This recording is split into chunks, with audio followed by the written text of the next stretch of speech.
Your EVP, it's not a promise, it's a wager. And right now, you're asking candidates to bet their entire career on your vibes.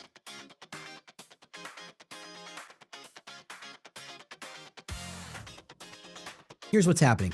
Your career site says all the right things: great culture, great people, growth, innovation. Yes. And all the best talent does not buy it. Why? Because you're selling polish when they need proof. And that gap is costing you speed, quality, leverage, and growth. If you're sick of being treated like a cost center, if you're tired of hearing your CEO say, just hire faster, giving you zero leverage and no extra budget, if you've been trying to explain that employer brand is so much more strategic than just a pretty website, well, you're ready for the next revolution in talent and people. Welcome. I'm James Ellis, and this is Becoming Choosable. And together, we can grow your company from the hire up. Let's show leadership that recruiting, HR, employer brand driving businesses forward by turning people work into growth work. You ready? Well, let's see what the claw machine of destiny has for us today.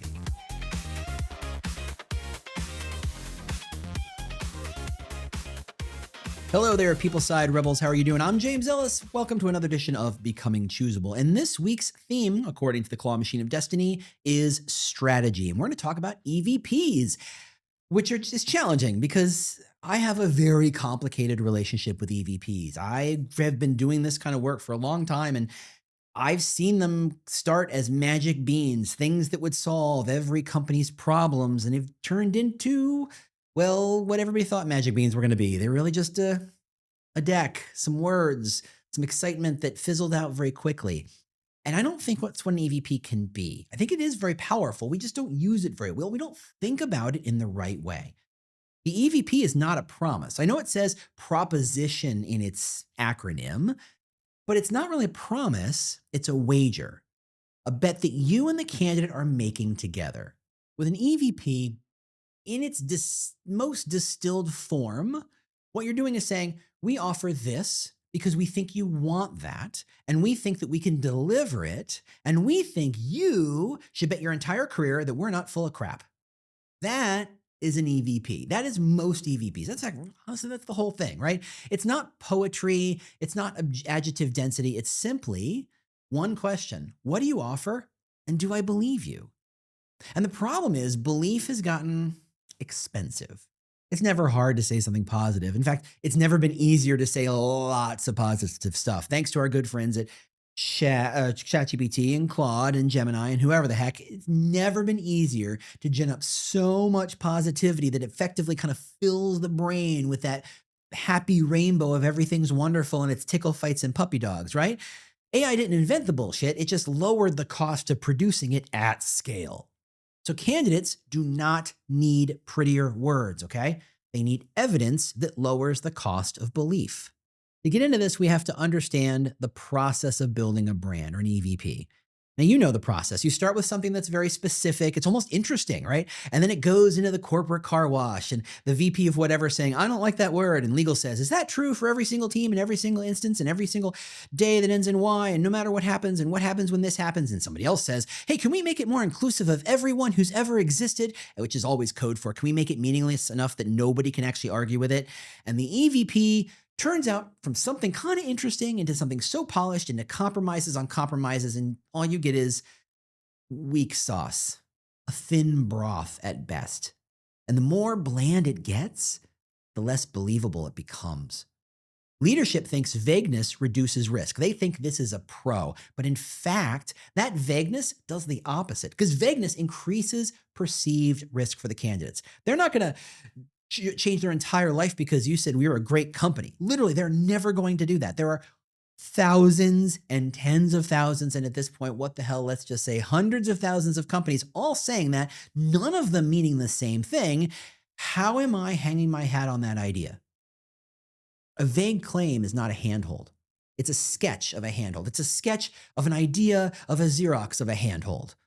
And now the candidate, well, they have to do all the labor of figuring out what the hell you mean when you say stuff. And guess what? The best candidate is not going to spend that kind of time. They're not going to use that unpaid labor to interpret your marketing. You know what they're going to do? Bye-bye. They're going to bounce. So how do you keep them from leaving? How do you get them from saying bye-bye and taking off and bouncing? You get specific. Now, the most common objection to specificity is a little game we like to call, can you prove it for everyone? Right? They push that question, that the idea that you have for the brand, they push it to the nth degree in every single direction and say, is it always true? Is it true for legal? Is it true for finance? Is it true for the night shift? Is it true in Germany? Is it true for hourly? Is it true? Is it always true? And the answer sometimes is very often, yeah, but differently. For example, if you say, this is a really fun company, great. I can build a brand on that. You can build a brand on that. You can tell the stories about what it means to be a fun company. But someone, always someone is going to ask, is that true for legal? Because we all know legal's never fun. Legal is boring. Legal is dry. Legal is $3,000 suits standing in front of a stack of books being serious. We understand that legal doesn't have fun. So you can't say because you have a legal team, you're not a company of fun, because it isn't true for everyone. Except legal has a very different definition of fun. For them, fun might mean fewer fire drills, smarter clients, less pointless bureaucracy than a law firm, fewer 2 a.m. phone calls and emergencies. That's fun, but in a legal way of thinking about fun. Is that fun for you and me? We're not legal. We can't answer that question. But you see, talking about that requires explanation. It requires examples. It requires proof. It requires the courage to actually, and I can't believe I have to say it, but here we are, you actually have to define what it is you mean when you say that stuff. Instead, companies, well, they freak out. They get scared. They retreat to the safety of mush, the bland, generic, the vagueness. And they downgrade seemingly useful, interesting words like fun, there's a barrier, and they turn them into pablum like, we really like each other, which is so insanely subjective, it means exactly nothing. I mean, what does it mean? Why should any candidate worth anything at all, with any choices whatsoever, bet their entire career on a phrase like, we really like each other? Here's another one. And this is probably one of the most expensive lies you're going to tell. And a lot of companies are telling it. That is, we have a great culture. That line is a high-risk wager. Why? Well, one, every company thinks they have a great culture. Every company does. The most toxic companies in the world think that is a great culture for a specific reason, and they're not necessarily wrong, but they all think it.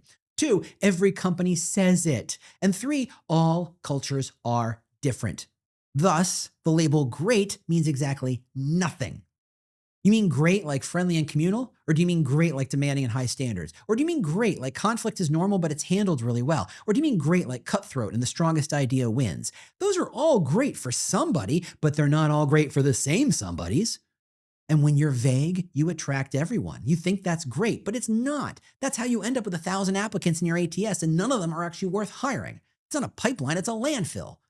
Specificity is a filter. Vagueness is a tax you pay because you're not willing to get specific. So that means when you think about it, when a candidate's thinking about placing a wager, they are making a complicated set of decisions and weighing of values in their head. That's what they do. And a lot of that takes deep cognitive load. They got to do a lot of math. They got to consider a lot of things. They got to consider a lot of pros and cons. And as everybody knows, the more complicated you make that decision, the more likely they're just simply going to say there are other options elsewhere, and they're gone. So in a way, your job is to drop the cognitive load of the decision process here. You want to make it super easy to believe you, right? You don't want them to say, well, they said this, but I don't know if they mean this, and I don't know if they mean this, and I saw this, and I put this together, and I don't know, what's the story they're trying to tell? So much cognitive load, they're going to burn calories thinking that hard.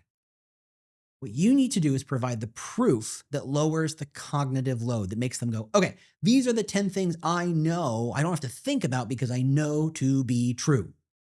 Proof is content that makes the belief in what you're saying cheaper. It tells the candidates, you don't have to imagine what we mean. We'll show you. Proof can be as simple as a policy, a program, a tradition, a ritual, a budget line, a real example, a story from a real person who works there or worked there. Both are accurate, both are valid. Actual numbers, screenshots, artifacts, how decisions get made, flowcharts and process documents, what behaviors get rewarded. And not just because you said it, but because it's part of the rubric in the promotion process. Proof is how you move from we're supportive to here's what we support, here's what it looks like, and here's how you get as much as you want. Now, if you're thinking, James, this sounds like a whole lot of work. It is. Trust is work, but it's a whole lot cheaper than churn, cheaper than reneges, cheaper than an endless ad budget because nobody likes your story or nobody believes your story or frankly even understands your story. And frankly, calling it a story is probably being too gentle and kind to you. I mean, sure, you can say be all you can be or perform to the best of your ability. Those things sound really familiar, but they can represent wildly different realities. One version might mean you're going to end up getting pushed, shaped, tested, frankly, a little roughed up. But another version might mean freedom, fewer rules, fewer barriers, high expectations without the boot camp. Similar words, very different lived experience. And that is the whole point. When you use bland, broad ideas, candidates can't tell what they're actually betting on. And so they don't take the bet. When you go to Vegas, when you go to a casino, they publish the odds. They make it crystal clear. Every dealer, everybody working the table is there to make sure you know the rules. You know that when you put your chips right there, what you're getting into, what is likely to happen, what the odds are on that, they want you to know. Because the more you know, the more you bet. The less you know, the more likely you're going to wander off and go see what Cirque du Soleil has to offer. By the way, they all have great shows. So let's start by getting incredibly tactical. How do we make this real? And I'm going to start by giving you one line to delete from every job post. And chances are most of you have it in some form or another. You may have to go looking for it, but it's probably there. And that line is, we have a great culture. It's an absolute nothing burger of a sentence that creates maximum uncertainty. So replace it with some specific behavior and one proof point. For example, we debate hard and we decide fast. That's how decisions get made here in a week. Okay, I have a real strong sense of what your culture is really like beyond great culture, because great culture means nothing. Now I have a sense of debate as part of it. You decide quickly, which I can put a lot of information in. I can extract a lot of ideas around. It's starting to become far more clear what it's like to work there. It feels more real, and it feels like a wager someone can actually consider. So as you know, in our particular industry, whenever we try to make change, the world says no. And I mean the entire world. All of your leaders, all of your hiring managers, most of your vendors, most of the industry says, what are you doing? That's not the way you're supposed to do it. And you got to be prepared. If you want to make change, I mean, and I know you do, otherwise, why would you be listening to a crazy person like me? You got to be prepared and armed yourself for the eventual pushback. So you're going to talk about these ideas in terms of risk reduction, not brand poetry. That's a great way to kind of get, this is stupid and fluffy, get rid of it. You want to talk about how you are offering proof basis to lower friction, reduce reneges, and improve quality. We're trying to trade a bunch of vague claims for evidence so that the right people believe us faster. That's how we're going to hire better without buying more ads, which, by the way, the CFO likes to hear. Now, you might hear, what do we need this for? We already have an EVP. And you're going to say, what we have are claims, not proof. Claims don't convert skeptical candidates. Proof reduces rework, reneges, and time to fill. It helps us attract the right candidates who we want to hire at a cheaper rate. You might hear, if we get specific, we're going to increase our legal risk. Now, this is a risk reduction model, so you need to kind of change the way they're thinking about this. You need to say things like, yes, but no. Vague increases risk because it creates mismatched expectations. We're making these vague promises that people are projecting into, and then when they show up and it doesn't match their expectation, they leave. Specific with trade-offs is far safer, and we're going to document what's true and avoid making any kind of promises. And that generally tends to push back. That kind of gets that pushback to go away. So how do you make this real? What are you going to do, the actual tactics, the day-to-day to make this idea, this strategy more real? Well, I'm going to suggest you build a proof bank sprint in 5 days. You're going to start by picking your top EVP claims. Chances are most EVPs have 3 to 5 pillars, which means you have 3 to 5 major claims. Maybe there's a brand at the top, whatever. Pick 2 or 3 just to keep this straight, just to keep it simple. The things that you say everywhere, you go look at your career site, look at your job posts, the things you say over and over and over again, like growth and autonomy and support and whatever it is. For each claim, collect 5 pieces of proof. Policy or program, a ritual or operating habit, a metric or a budget line, a story from a real employee, and an artifact of some sort. It's a screenshot, it's a doc, it's a template, it's a decision memo, whatever it is. Then Take a minute and rewrite your EVP language like this. What is the claim? What is the meaning? What is the proof? What is the trade-off? So here's what that might look like in practice. First, the claim. Autonomy isn't no rules. The meaning? It means ownership of outcomes and processes. Suddenly we're getting more clear, we're getting more specific, people understand what we mean. And then we get into proof. Here's how decisions get made and what you can decide without permission. Okay, now you're shaping the box. You understand exactly what that looks like. And now you give the trade-off. If you want constant direction, this is gonna feel uncomfortable. Now, you and I, if we're in a company that's got a lot of autonomy, that means we like autonomy, which means we don't understand that people might actually like having perpetual direction, constant direction. We think that's crazy. No one wants that, and that's wrong. There are plenty of people who want that, and we just want to make crystal clear that's not what we offer. That's all. That's it. Very straightforward. That's the whole structure. Remember that proof beats polish, and the more proof you build, the easier it becomes for great candidates to bet on you. That's how you grow your company from the higher up. Remember, your EVP is a wager. Don't ask people to bet their entire careers on vague promises. I know you have people pushing back on you, so send this episode to the person who keeps trying to wordsmith your EVP into some sort of form of credibility and ask them, what proof do we have that these claims are believable? Build proof. Make that belief cheaper. Because if they can't choose, you will lose. Thanks for watching Becoming Choosable, and I will see you next week. Be sure to subscribe on YouTube so you don't miss an episode. This podcast is brought to you by Becoming Choosable, available at Amazon as a paperback or ebook. And by Employer Brand Labs. Make your priority roles choosable in 30 days, because you can't outspend them, but you can outclarify them.